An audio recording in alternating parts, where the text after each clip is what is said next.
Only hiring half the person means you only have to pay half the wage.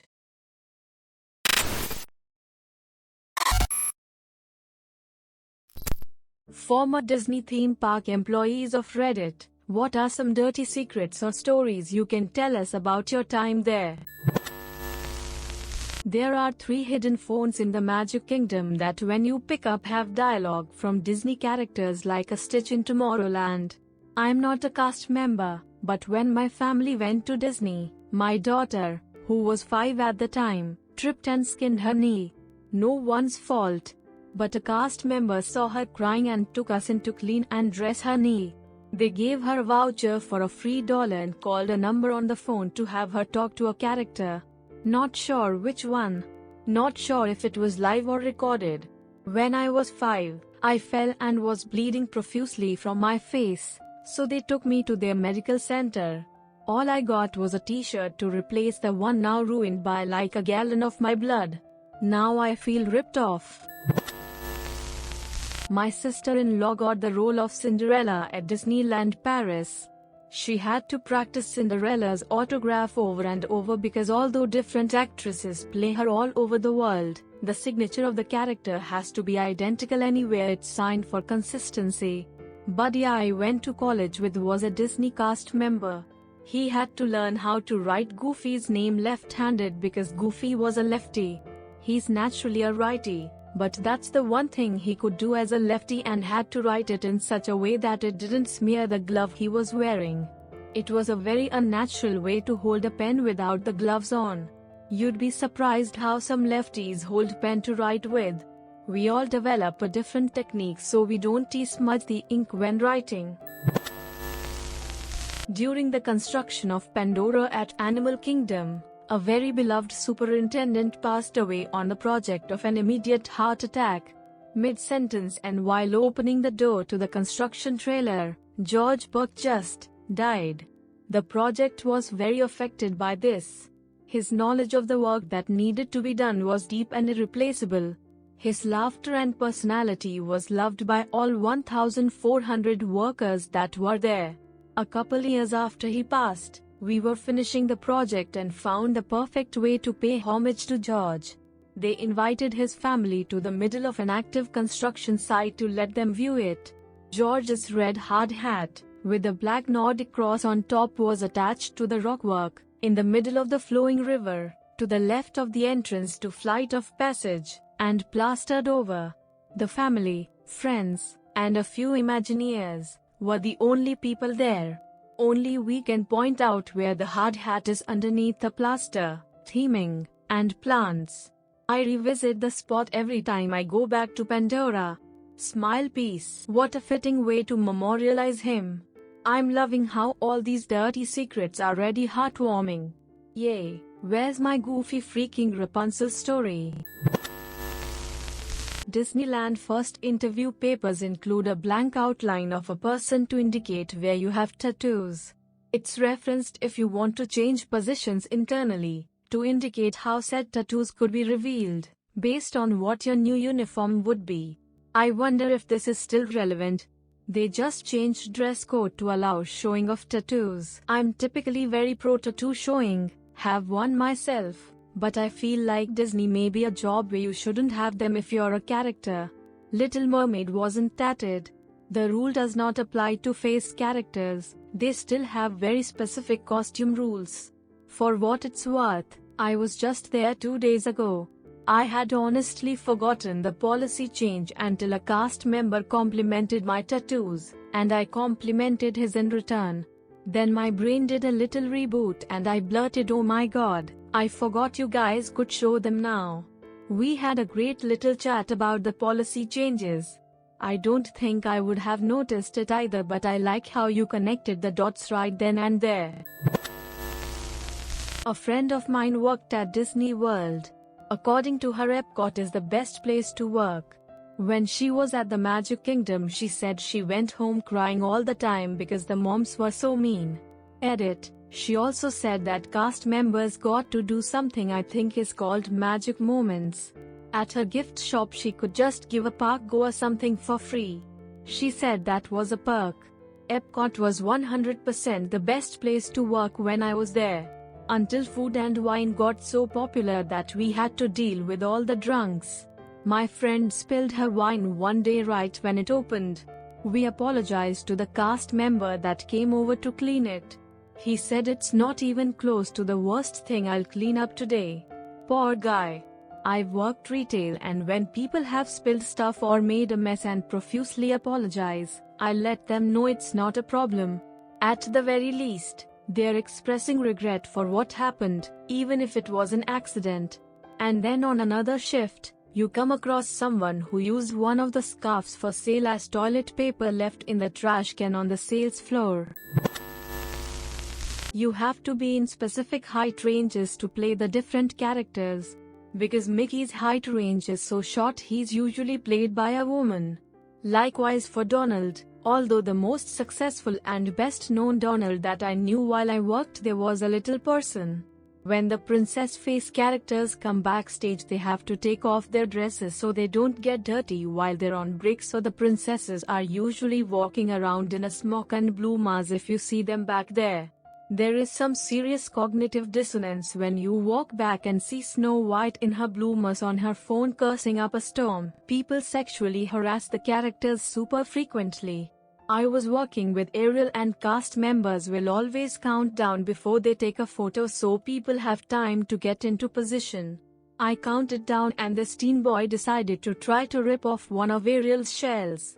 I had to open his camera and expose his film so the photo didn't get developed and passed around. I found out later that I was supposed to take it to the Kodak shop to have the film developed and that one removed, but I'd always heard the rumors about ruining the film and nobody really trains you on that, so I just went with it. The little assholes deserved it. One of the Jack Sparrows in the Pirates of the Caribbean attraction left because women kept molesting him. I would feel uncomfortable about that as well, but sheesh, what's with people not knowing boundaries? I think for some people, there is a disconnect when a person puts on the costume. They are the character, not the real live human person in costume. It's still wildly inappropriate and sick, but there it is.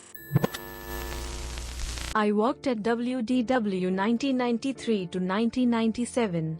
In Frontierland and Adventureland, foods. Mostly I worked the turkey leg wagon in Frontierland. The few months I was assigned to the Sunshine Tree Terrace refreshment stand, there was a huge, fake sunshine tree in the space. It had transparent green plastic leaves, and plastic oranges.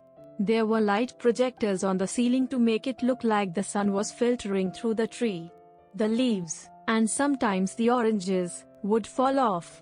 They had been installed in 1971, so 23 years later they would just drop.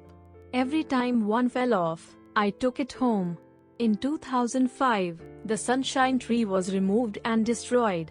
I have a shoebox full of leaves, and 3 oranges, the last surviving pieces of the sunshine tree. Highly jealous of you having a Disney prop. Never get it rid of the leaves or oranges. Pass them down to your children, if you have some. I worked in reservations. They give you a name that is not your own and you better use it. My name is not Robin Lee, but in Disney reservations, it was.